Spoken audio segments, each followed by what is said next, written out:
There is a good argument that we are the most cursed narrowboat YouTube channel on the waters. You've only got to look back the last 3.5 years to sort of see the nightmare that we've had as new narrowboaters. I mean, yeah, 3.5 years. Are we new narrowboaters? I always like to think that we are, because we just haven't cruised a great deal since having the narrowboat, because obviously we had that huge, horrible leak, and it ended up becoming a complete restoration project. But we are finally cruising, guys, and the narrowboat is nowhere near equipped for real off-grid living. So this cruising adventure is really going to be telling. And yet, in this episode, it gets really telling because the batteries decide to stop working on the narrowboat. And yes, we are stranded in the middle of nowhere, and the only way of getting energy on the narrowboat is to run the engine to charge the batteries. But now the batteries aren't working. Anyway, you'll find all that out in a little bit. Also, as a lot of you have been made aware of, there's a hell of a lot of flooding coming down from Bedford, and that water is flushing upstream to where we are in this lovely little village in Hemmingford Grey, and the water level here is rising fast, and it's very scary because we don't quite know how to handle it. And also,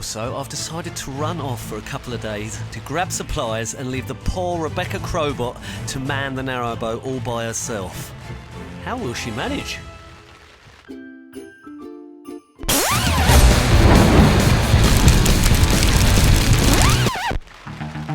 So last time we left you lovely lot, it was absolutely hammering it down, and the water level was rising and rising and rising. The weather warnings are in, and we've been told do not cruise. Moor your boat up safely and wait for further instructions. So yeah, we are stranded safely in a beautiful little village under the name of Hemmingford Grey. A few days later, and let's show you guys what we're up against. So Chris has gone away for a few days, and in that time the river levels changed quite a lot. So I just thought I'd catch you up on the current state of affairs.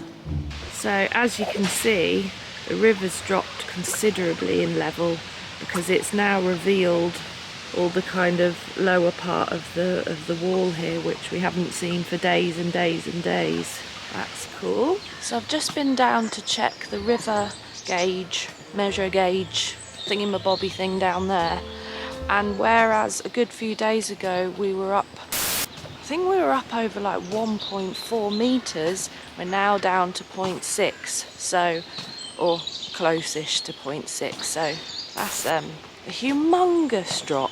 So things all started to turn round a couple of nights ago, when at 3:30 in the morning I was woken to the sounds of bashing on the back of the boat, and I had to come out and re-tie all of the tyres because the level had dropped so much that they were actually now under the wall and weren't doing their job essentially, so I had to raise them all up and stop us bashing away. But you know, overall that's got to be a good thing, right? Since then I've been having to adjust the ropes and the tyres quite a few times to just go in accordance with the levels moving about basically. So I think we may be on the home stretch for the river evening out. Fingers crossed. At this point though, the river's still flowing relatively quickly, which makes me wonder if the locks are still open, so they're still sending some of it down. There's a great government website basically for flooding and for information for boaters and everything, and up and down the river they have various stations where they measure the water levels, especially, well, particularly in an event like this. And so I've been checking that religiously every day, just sort of having a look at how things are going. And actually now the river, all the way from beyond Bedford actually, right the way down to where we are here in Hemmingford, is all at normal levels now. So that's got to be a good thing as well.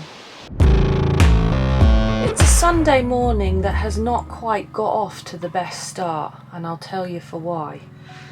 So Chris is away at the moment. He's going to be bringing back some more supplies because we've gotten dangerously low on water, very, very low on diesel.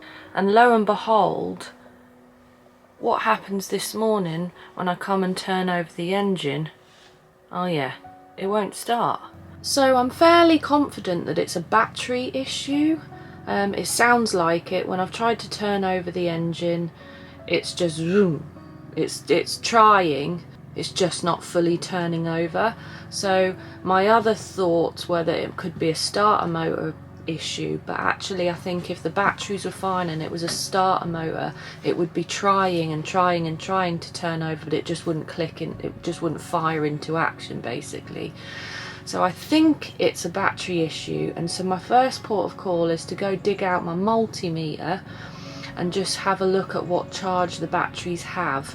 I'm freaking out because obviously if I can't resolve this issue, then we are screwed, because we're just not really equipped basically to be living off grid like this. If I can't turn over the engine to charge the batteries, then I'm not going to be able to power a lot in the boat itself. We've got the battery boxes, but they're only going to last so long, so it's a bit of a bum clenching moment, not gonna lie.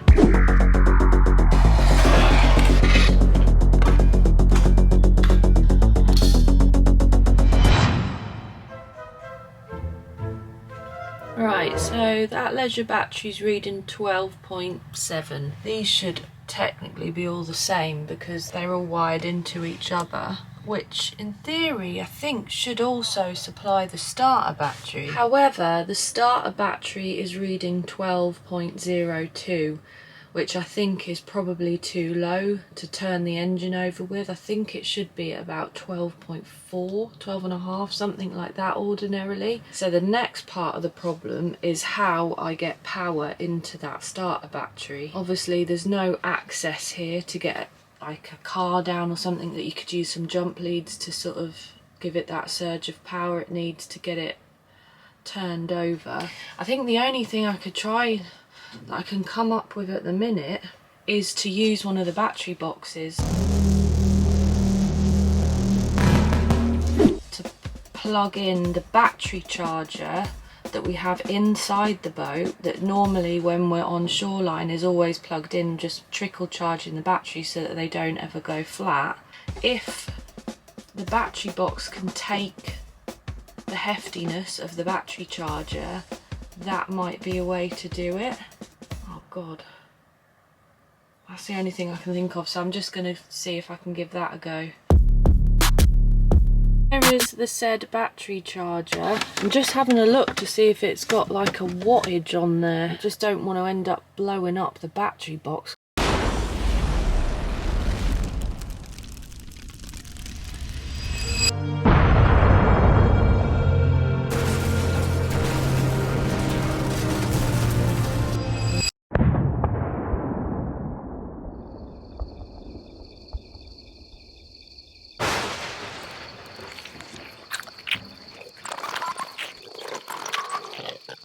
Go from one problem to another. It doesn't sort of state that on the front of the battery charger, so I'm just gonna have to give it a go. But I've spotted another problem, and that is that the blooming cable from the battery charger is about that long. So I've got to somehow rig something up to raise the battery box up high enough that I can actually plug it in.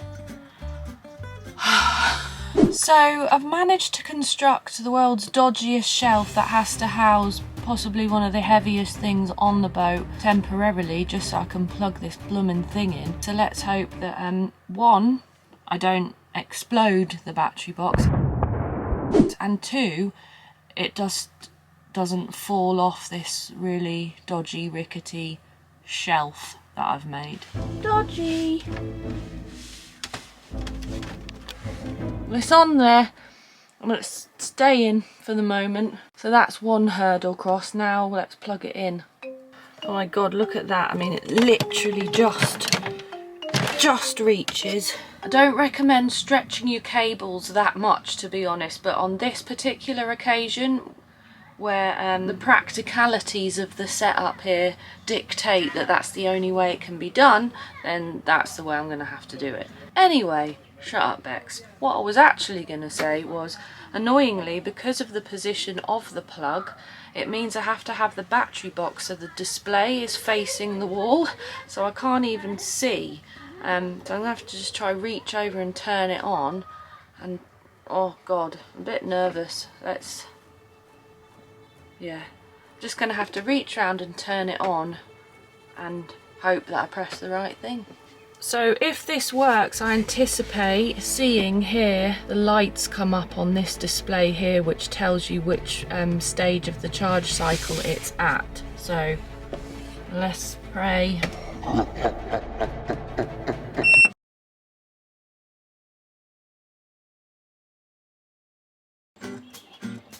Ah! Yes! There's light! Yay! Thank God. So I'm going to leave that for, I don't know, half an hour maybe, just to give it a good bit of charge.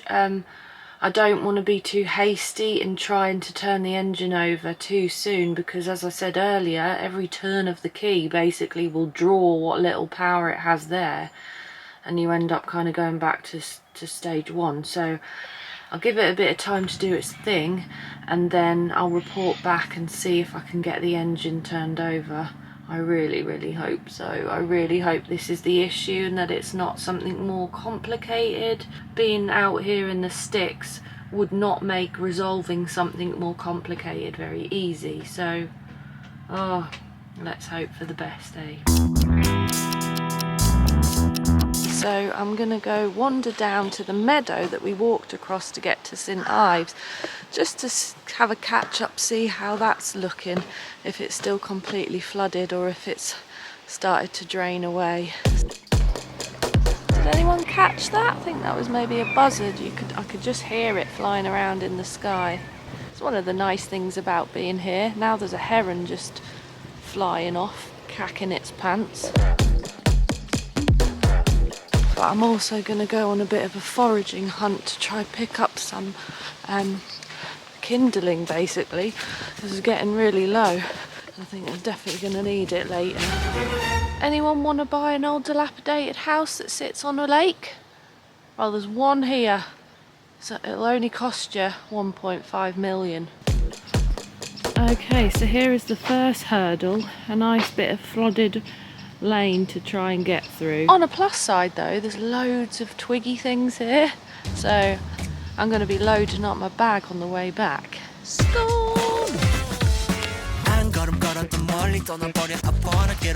I'm through. A bit more of the 1.5 mil house that I was telling you about. On the other side of that sits an enormous, beautiful lake, so prime position, guys.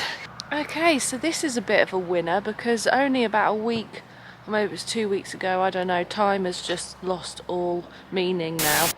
This was completely flooded, because this is the way that you can walk over to St Ives.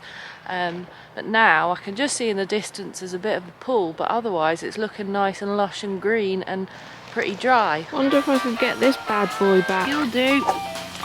I found a right good stash here. I've just like crawled my way in, so if anyone comes walking past they're going to think I'm a right weirdo if they didn't already, but hey, there's some good loot here. It'll be a bit damp, but if I just leave it out to dry under the pram cover for a couple of days, that'll dry out really nice. That's what I did with the last stuff, and then it burns, not a problem. That'll keep us toasty and warm. Here's the lovely lake that house sits on. You can just make it out through the trees. I should probably get off here because of this. I think I better get back because my bag is now literally about to burst. Breaking the law, breaking the law. For any fungi enthusiasts out there, such as I, it's a nice big cluster of something. I'm not entirely sure what. It isn't gild. It's definitely that autumnal time of year. Right, it's been about half an hour of charging using the battery box. It's spanked about 20% of the power from the battery box, which just goes to show just how much of a draw of power it takes. It's time to crank the engine and just hope that it turns over. Please, engine, come on.